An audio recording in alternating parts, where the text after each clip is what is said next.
pinalutang ni Senadora Risa Ontiveros na while VP Sara is still in power, Apugnon Duterte comeback is a very real and present danger. Grabe talaga si Senadora, ano? Alam niya sa paglutang ng Protect VP Sara ng kanyang mga kaalyado sa pagtanggal sa kanya ng kanyang detailed VIP personnel para sa kanyang pamilya, sa kanyang bilang ikalawang Pangulo ng bansa. Ito naman si Senadora Risa Ontiveros ay medyo parang nag-aalanganin nga sa sinasabing pagtaas ng survey ni VP Inday Sara sa mga nagdaang survey ng mga nakalibas na buwan, lalong-lalo na sa Panguluhan daw sa darating na 2028. Ito naman si Senadora Risa Ontiveros, masyado pang malayo ang 2028 kung ano-ano na ang mga sinasabi, pinalulutang nito sa mainstream media at social media. Halatang medyo kinakabahan nga sila sa sinasabing midterm election na sinabi ni VP Inday na tatakbo ang kanyang ama, si Digong, at ang kanyang mga kapatid, si Basti at Pulong bilang mga senador, at tinaguran silang Duterte.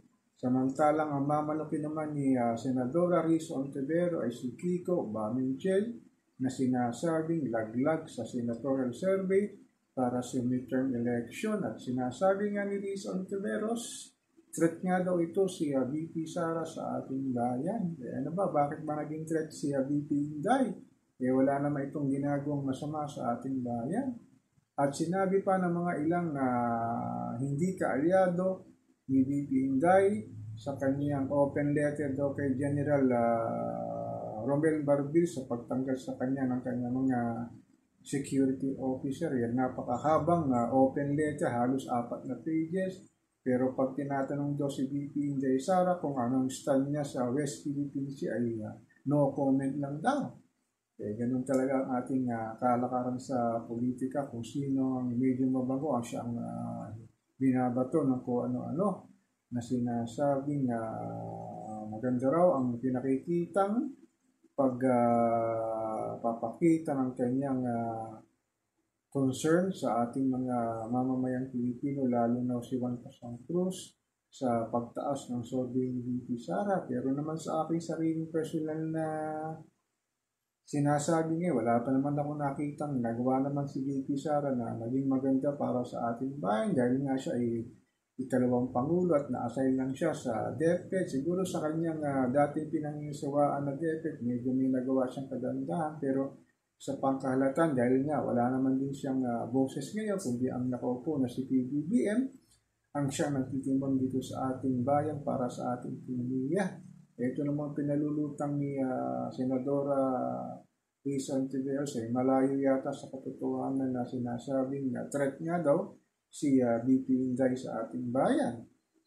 Senadora, siguro pagpatuloy mo lang yung mga ginagawa mong Senate inquiry sa mga usapin ng Pogo, sa usapin ng ni Harry Roque sa sinasabing protector ng Pogo. Doon na lang na Senadora ka mag-focus sa pulmonan na batikusin pa si Inday Sara na hindi naman din nagsasalita na sinasabi niya na ikaw ay hindi isang ehemplo na maging isang magaling na senadora, kundi lang daw pagpapapogi habang ikaw nasa Senate inquiry ng iyong pinangangasiwaan. Ganun talaga siguro ang mga politiko sa ating bayan na mananamis magsalita at magagaling magsalita ay pakita sa ating mamamayang Pilipino kung anong ginagawa nila para sa ating bayan. Pero wala naman tayong nakitang pagbabago o pag-asenso sa hirap ng buhay ni Juan Pasang Cruz na hindi na alam kung saan kukunin ang 3 beses na pagkain ay lalapag sa pagkainan sa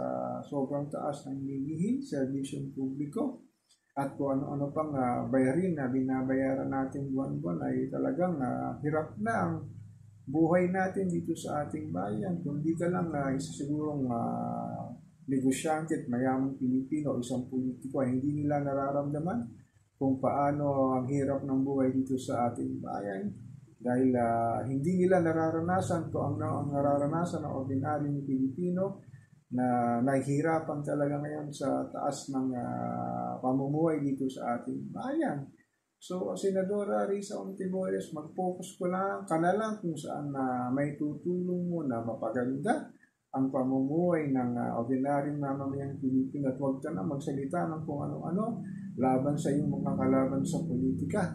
So ako po si Papa Ken, patuloy po ako magmamatsyag dito sa ating mahal na inang bayan.